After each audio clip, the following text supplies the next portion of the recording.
కాంగ్రెస్ ప్రభుత్వంలో రైతన్న అరిగోస పడుతున్నాడు. పంట పండించడానికి కష్టపడిన తాము పంటను అమ్ముకోవడానికి కూడా నానా తంటాలు పడాల్సి వస్తోందని ఆవేదన చెందుతున్నాడు.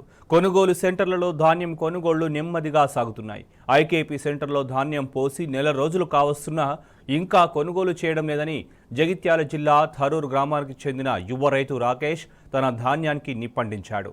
గమనించిన తోటి రైతులు వెంటనే మంటలను ఆర్పివేశారు.